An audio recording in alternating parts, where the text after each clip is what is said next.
Hi, everybody. Welcome to the Jimmy Dore Show. I'm here with the miserable and Ron Placone. Howdy, howdy. I'm miserable.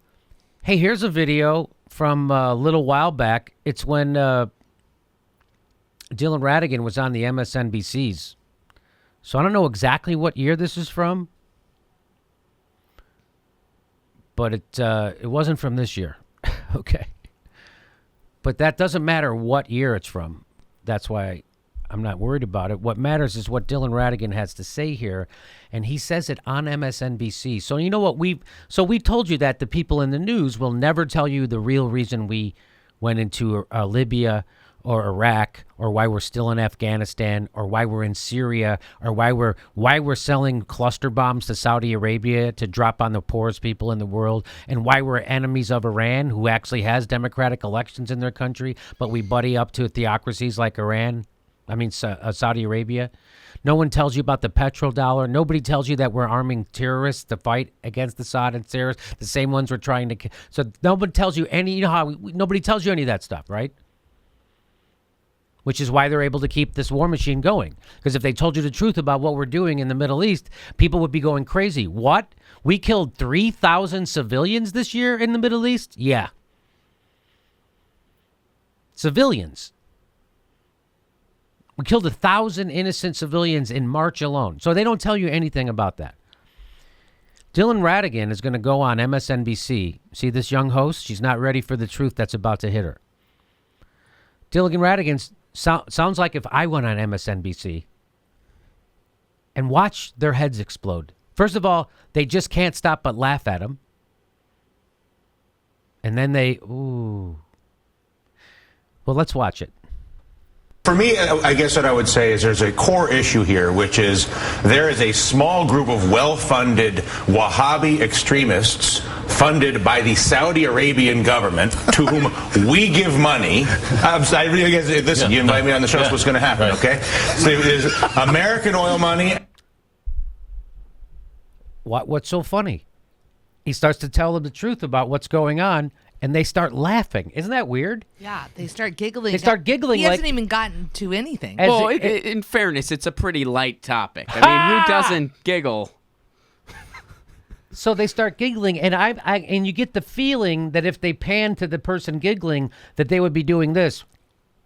That's Dylan Ratigan, right? That's what that giggle says to me. Yes, absolutely. Let's listen to it again. For me, I guess what I would say is there's a core issue here, which is there is a small group of well-funded Wahhabi extremists funded by the Saudi Arabian government to whom we give money. I really guess, listen, you invite me on the show, that's what's going to happen, right. Okay? So there's American oil money and American guns to the Saudi Arabian government. Those guns, that money to Wahhabi extremist Muslims in Saudi Arabia, the only ones who have ever killed us. Them. We are not at war with Islam. We are not at war with Muslims. We are not at war with Afghanistan. We are not at war with Iraq, Iran. It's nonsense. So yes, they hold signs, I hate America. Have you seen the signs we hold? The only people that have ever funded a terrorist attack out of that part of the world on us, on your colleagues and your colleagues and your colleagues 10 years ago, 9 years ago, was this Wahhabi sect, and it is an extraordinary failure of our politicians and our media and anybody else who has an opportunity to communicate information to fail to make that distinction, because to fail to make that distinction is to risk a scale of conflict and a scale of disenfranchisement and alienation on this planet that may be convenient for TV ratings and votes, but is an abomination for the human beings who will populate this planet, and it's a lie. Damn. So nobody on MSNBC's panel right now is going to go, all right, let's take a moment and think about that, because you're never going to hear that again on this network. You never heard it before. You're never going to hear it again. No, they don't do that. What happens is Joe Barnacle, the plagiarist, whose wife is a vice president of Bank America, who's the regular guy on the panel,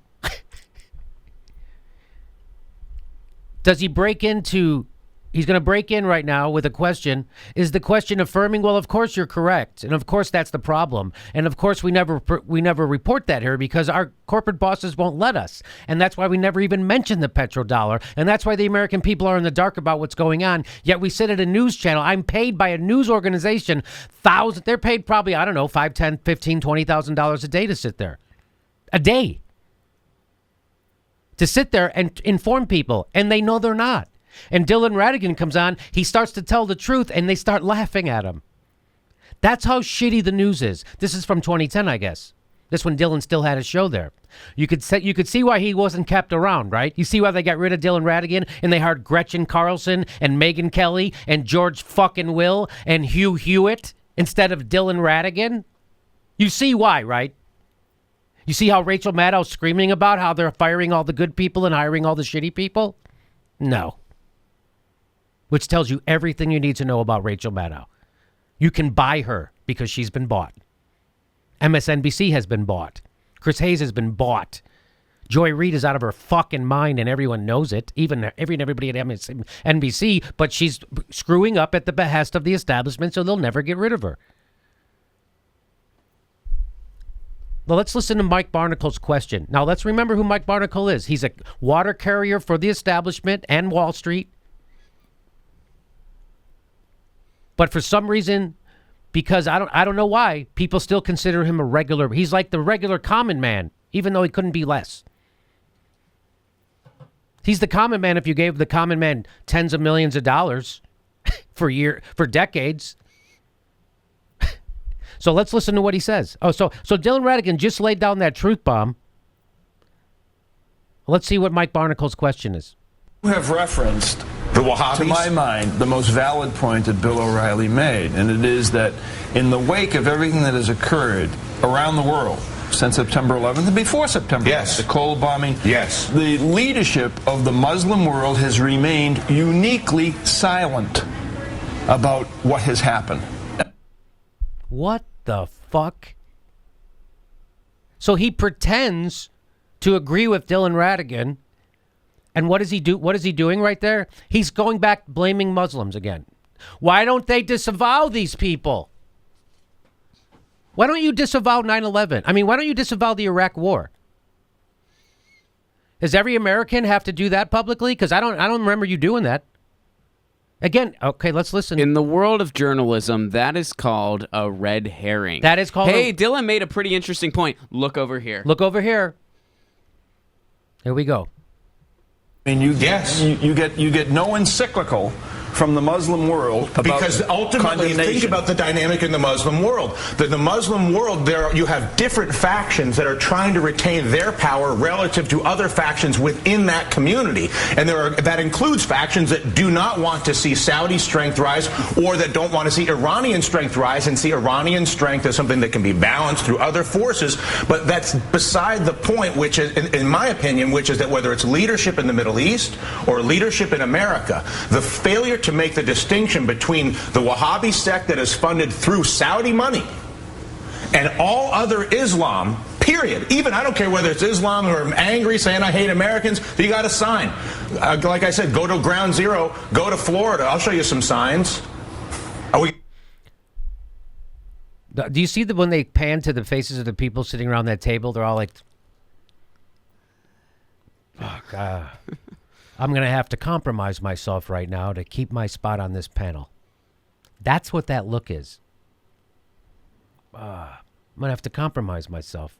This guy's telling the truth, and I have to find a way to say something that doesn't go along with what he says, but sounds like it's going along with what he says, so I don't lose my job. Right? Right? That's what that, I mean, that's, of course, this is all speculation.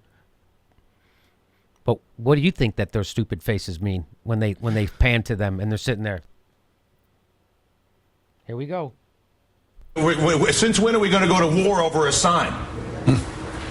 Well, I was just going to say, though, to that argument, you could say any group that's trying to protect themselves is always uniquely silent. You say that about the Catholic Church was uniquely silent when it needed to be. My issue with this, we talked around this in the last 3 hours, 2 of the hours I was awake for. But what's interesting is that, to me, it's more about, Dylan, you make that point about ratings, is that it's Bill O'Reilly going on The View to talk about this so they can go back to their respective shows and talk about it. And even us, we talk about it. It's interesting television, but it's almost like this unique sort of ecosphere where we're just feeding each other and nobody. Oprah's going on The Daily Show with Colbert. I mean, it's just us talking about us talking about us. But there's a real issue.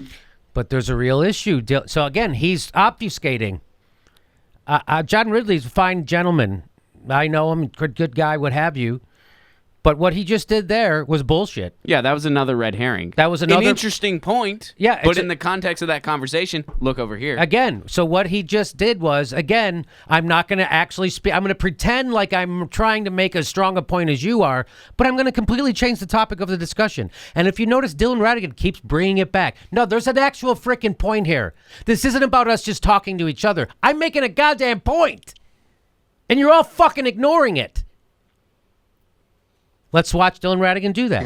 Talking about us. But there's a real issue, which is the information distortion and the fear-mongering and the amount of money and the amount of power that can be accumulated in this country and other countries through the distortion and exploitation of religious fear and racial fear in exchange for having decent, honest exchange of real information, which is, you know what, most Muslims don't even care about you.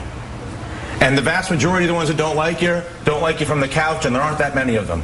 And the ones that actually want to kill you, about this many, and it's not because they're Muslim, it's because they've been radicalized, and the religion has been used as a teaching mechanism as sure as Christianity or any other religion could be, but it is not the fact that they are Muslims that makes them terrorists. It is the fact that they are terrorists that makes them terrorists. And that is a massive distinction that I think has been uniformly not made in this country, because I think it strikes to the cognitive dissonance of these huge wars. If we're not at war with Islam, well then would somebody please tell me why it is we're a few $1 trillion up and we've got a few thousand dead soldiers to fight all these wars in all these Middle Eastern countries? Because I thought we were at war with Islam, which is why we've got all these tanks and predator drones flying everywhere. If we're just at war with a narrow group of well-funded, well-organized extremists out of Saudi Arabia and in that region, well then can somebody please explain, it's tough to explain the policies in that context. If we're at war with Islam, if we're at war with the Muslims, well then my goodness, I mean, there's got to be 10 more countries we've got to go to war with, right? It is an obscene concept, and could she have less to say, by the way? All of them have Willie Geist sitting there like a fucking jackass. Well, it is a terrifying prediction that he's made right now. Yes. 10 more wars? First of all, he's indicting everyone at that table. And rightfully so. And they know it, and they know what they are. And so they don't like what he's doing because it makes them feel like shit. You know why? Because they're shitty. That's why. They're all shitty. And you just saw them all take a stab at trying to change the goddamn subject. All them trying to pretend they're just as disgusted as Dylan, but let's talk about something else. And Dylan Ratigan will not let them off the hook, and he will not let them change the subject, and he will not let them obfuscate or deflect or distract. And that's why they got rid of Dylan Ratigan and replaced him with Gretchen Carlson and Joyanne Reed and George Will and Megyn Kelly and Brian fucking Williams. And Rachel Maddow. Rachel Maddow, the worst of the worst. See, if Brian Williams would have been there, he could have been like, yes, it's terrible what we're doing, but those weapons, cool looking, right? Yeah, Dylan, right? Well, we are neat. guided by the beauty of our weapons. Let's see if there's any more to this. Shameful to me that anybody from the president down doesn't make an extraordinarily strong distinction between those two things. And you're fired.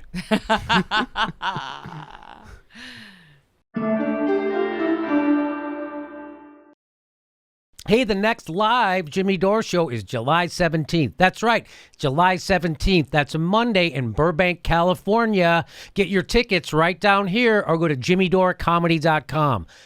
July 17th, Burbank, California, live Jimmy Dore show.